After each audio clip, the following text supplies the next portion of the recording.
Milí bratia, milé sestry, v dnešnom Božom slove apoštol Pavol hovorí, že stvorenie túžobne očakáva, že sa zjavia Boží synovia. Áno, stvorenie túžobne očakáva, že sa zjavíte vy, ktorí tu sedíte. Boží synovia, Božie dcéry, pretože v krste ste všetci boli adoptovaní a v krste ste všetci dostali moc byť Božími deťmi. A áno, očakáva vás úplne celé stvorenie. Nie len ľudia celého sveta, ktorí vedome alebo nevedome, ale predsa všetci túžia po niekom, kto príde a zaseje do nich semienko Božieho slova, ktoré je živé, účinné, ktoré v nich vyrastie, ktoré v nich prinesie bohatú úrodu, ktoré ich naplní životom a nasýti tak, ako sme boli naplnení životom a nasýtení tým istým slovom, ktorým je Kristus, my sami. Ale Božie slovo hovorí, že túto túžbu v sebe nemajú len ľudia, ale celé stvorenie.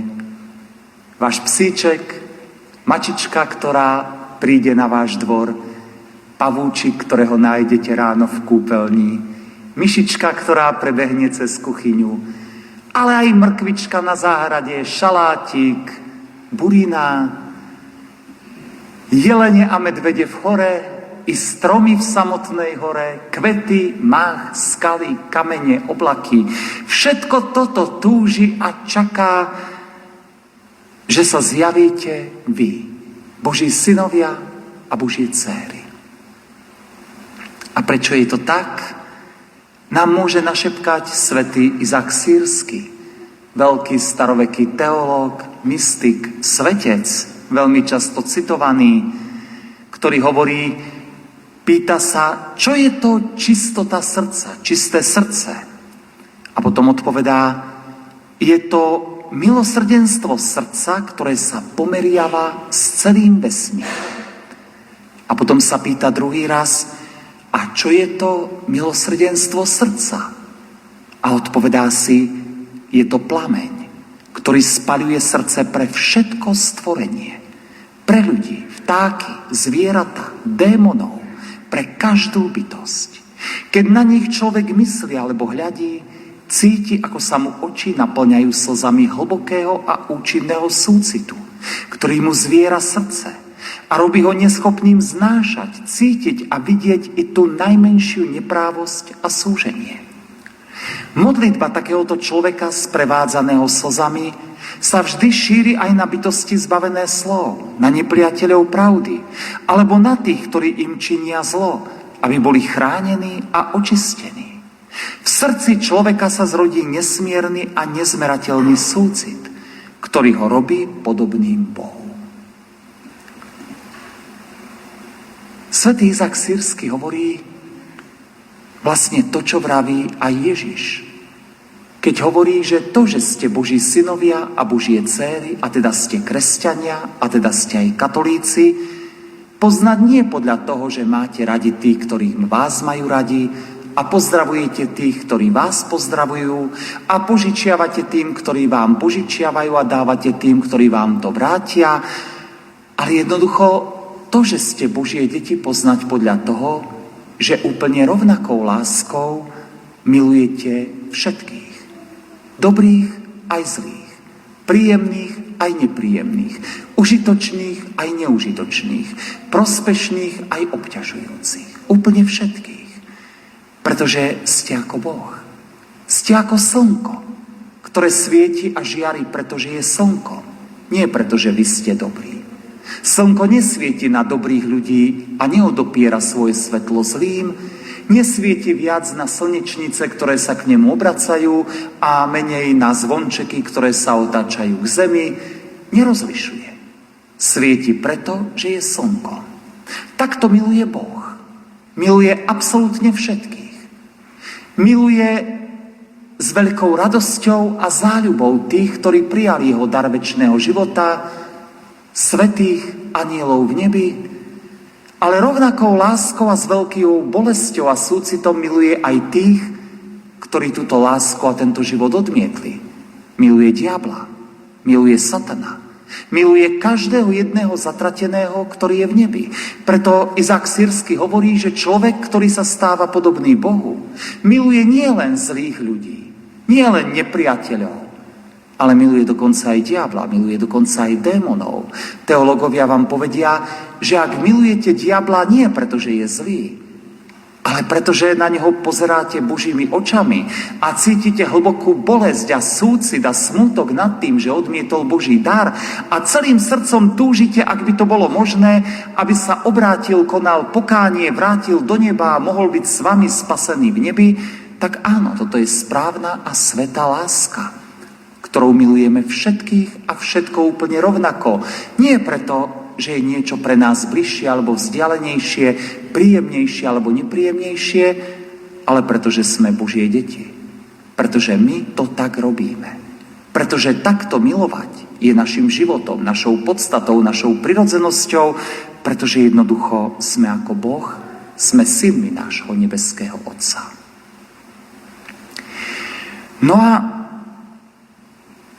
v roku 1891 pápež Lev XIII, podľa mena predchodca nášho súčasného pápeža Leva XIV, napísal encykliku Rerum Novarum, ktorá bola veľmi zvláštna, prvá svojho druhu. Prvá tomu, čomu dnes hovoríme sociálne encykliky. Bola to encyklika, ktorá sa nezaoberala teológiou, Bibliou alebo liturgiou, ale ktorá sa venovala vonkajšiemu svetu. Hovorila o robotníkoch, o zamestnancoch a zamestnávateľoch. Hovorila o štáte, o vládcoch, politikoch, občanoch. Hovorila o tom, ako má fungovať bežná svetská spoločnosť. Z nej povstala sociálna náuka cirkvi, ktorá veľmi silne inšpirovala otcov zakladateľov Európskej únie. Tá istá sociálna náuka cirkvi, ktorú by sme každý jeden mali veľmi dôkladne poznať. Pretože ona by mala stvárňovať spôsob, akým žijeme a správame sa v bežnom svete. Počnúť susedom, cez túto obec, cez miestne komunálne spoločenstvo, až po štát. Ona má byť kritérium, podľa ktorého vyberáme politikov, ktorých volíme, aby nás zastupovali na národnej a medzinárodnej úrovni. Nie podľa toho, aký strach alebo nenávisť šíria, nie podľa toho, aké medové motúziky ťahajú pod nosom a sľubujú nesplniteľné veci, ale porovnávame to, čo robia ich život, ich skutky, ich reči, ich ovocie so sociálnou náukou cirkvi, aby sme volili tých, ktorí sú jej najbližšie. Poznáte ju, že? Určite ste už prečítali Dukat, že? Ktorý je verziou Jukatu, ktorá sa venuje sociálnej náuke cirkvi. Alebo pri najmenšom naše farské katechésky, v ktorej sme sa nejaký ten rôčik dozadu sociálnej náuke cirkvi venovali. Takže niečo z nej by sme mali vedieť. Ale to najdôležitejšie, čo Naulen XIII pripomenul, bolo to, že nikto nemôže byť tým, čomu hovoríme kresťan nedeľného rána. Kresťan, ktorý v nedeľu príde do kostola, tvári sa zbožne, počúva Božie slovo, ruky spína, oslovuje ostatných bratia a sestry, hovorí o tom, ako túži po dokonalej láske a skutočnej jednote a ako túži byť obetou, ktorá sa dáva ako odpoveď na Kristovú Božiu obetu na kríži. A potom v pondelok ide von a správa sa ako ostatní ľudia. Závidí, nenávidí, hnevá sa, posudzuje, kritizuje, ohovára, tam sa háda so svojím susedom, ak je zamestnávateľ, hľadá ako čo najviac kresať náklady svojich zamestnancov, ako z nich čo najviac vyžmýka, ty zase ako čo najviac sa uliať, prípadne čo najviac si tak trošku poprivlastňovať, znárodniť, či skôr zosúkromniť z jeho majetku, alebo podobné veci. Toto jednoducho nejde. Buď ste Boží synovia a Božie dcery a ste s nimi všade a vo všetkom, alebo nimi nie ste vôbec. Ak sa v nedeľu tvárime ako bratia a sestry a cez týždeň len ako známi a cudzí ľudia a susedia, ak tu hovoríme o láske a cez týždeň sme sebeckí, tak potom sme obyčajní pokrytci. Potom je to to, čomu Scott Peck hovorí rúhanie sa. Keď navonok sa tvárime ako kresťania, ale v skutočnosti vyvolávame pohoršenie a vôbec nimi nie sme. Lev XIII nám toto pripomenul. Kresťanom musíte byť nielen v kostole, ale aj v zamestnaní, v robote, v politike, na ulici, v komunálnom živote. Úplne všade. A potom prišiel rok 2015 a pápež František napísal inú encykliku, druhú encykliku Laudato Si. A v tejto encyklike sa ako prvý z pápežov venoval téme ekológie, životného prostredia.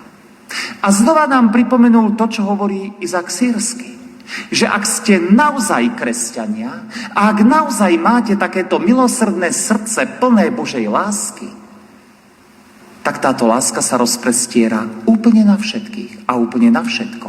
Nekončí pri farníkoch a členoch farnosti, nekončí ani pri ostatných ľuďoch, ktorí kdekoľvek žijú, ale rozprestiera sa na všetku živú i neživú prírodu, na všetko stvorenie. Úplne na všetko. Zahŕňate touto láskou a svojim súcitom všetko. A pripomíname si, že úplne prvá vec, ktorú nám Boh zveril, je to v príbehu o Adamovi a Eve v raji. Bolo to, že keď vložil nás ľudí do tohto sveta, tak povedal, že ho máme obrábať a strážiť. Máme ho chrániť pred akýmkoľvek porušením a máme ho robiť väčším, krajším a nádhernejším a tým dokazovať a preukazovať, že sme synmi a dcérami Boha, ktorý je stvoriteľom. Niektorí ľudia hovoria, že Boh sa podobá rodičovi, ktorí urobili jednu veľkú miestnosť, izbu, napchal do nej milióny kociek legá zo všetkých možných stavebníc a potom tam dal svoje deti a čaká, čo krásne z týchto kociek postavia. Aj nás Boh vložil do tohto sveta a pozerá, čaká, chce vidieť, ako sa ako Boží synovia a dcery osvedčíme. Či tento svet po sebe zanecháme lepší, krajší, nádhernejší, čistejší a skvelejší, než sme ho dostali. Toto je tiež niečo, čo nás robí zvláštnymi v očiach mnohých ľudí tohto sveta. Nedávno som videl záber z jedného mítingu, kde boli dôchodcovia s určitou politickou stranou a jedna dôchodkyňa tam novinárovi hovorila: a čo mňa po vnúčatách? A čo mňa do nich? Ja sa chcem mať dobre. Ja si chcem teraz užívať. No a čo? Tak sa budú mať ťažko. No a nech sa starajú. Ani mne nikto nič nedával. Hej? Ja si chcem teraz užiť. Ja sa chcem mať teraz dobre. Hej? Mnohí ľudia, možno aj nás to niekedy tak zrýva, si povieme, no a čo tam nejaká zelená energia, nejaká ekológia, nejaké separovanie odpadu, nejaké čistenie a upratovanie dediny a nejaké podobné veci a veterné turbínky a panelky a podobné veci. Čo nás potom, veď, to je ďaleko, síce už sme tu mali 40 stupňov, aj 41, aj viac možno bude, ale ešte sme to prežili, ešte je to v pohode a budúcnosť nás netrápi, nezaujíma. My teraz nechceme mať starosti, chceme si užívať. Fúra ľudí takto bude uvažovať, ale my nie. Pretože my si uvedomujeme, kvôli čomu na tomto svete sme. Že sme tu naozaj kvôli tomu, aby sme touto súcitnou, milosrdnou láskou skutočne a účinne zahrnuli všetko.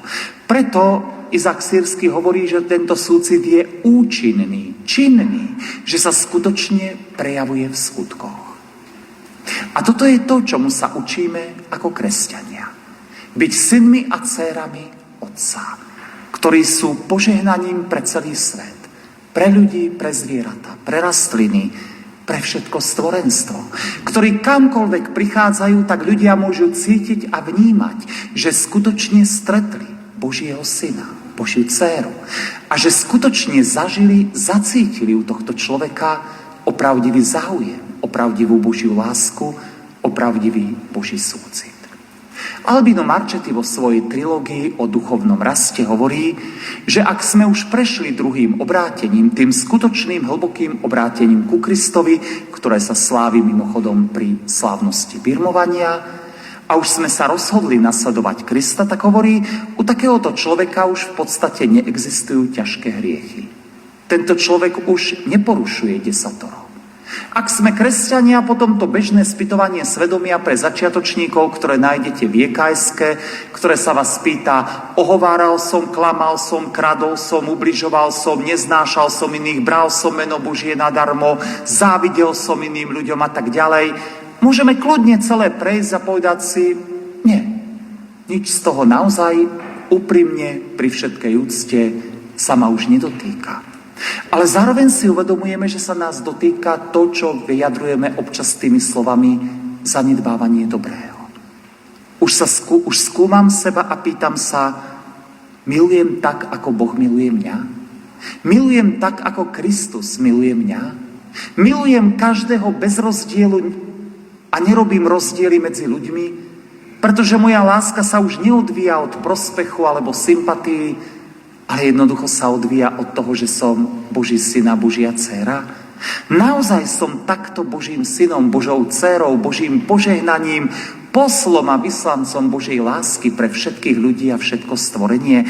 Naozaj toto je cieľ môjho života. Naozaj v tomto som už ako Kristus. Milujem ako Kristus, slúžim ako Kristus, dávam svoj život ako Kristus, nie z vypočítavosti, nie z donútenia, ale z radosti a úplne samozrejme.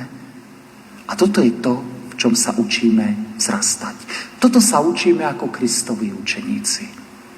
Ak teda najbližšie pôjdete na spoveď, tak vám prajem, aby keď si prejdete veľmi úprimne celé spytovanie svedomia, tak ste mohli naozaj úprimne s čistým srdcom a po dôkladnom skúmaní seba povedať, no Pane Bože, Bohu Tebe, vďaka Tebe, ale už si ma z tohoto vykúpil a vyslobodil.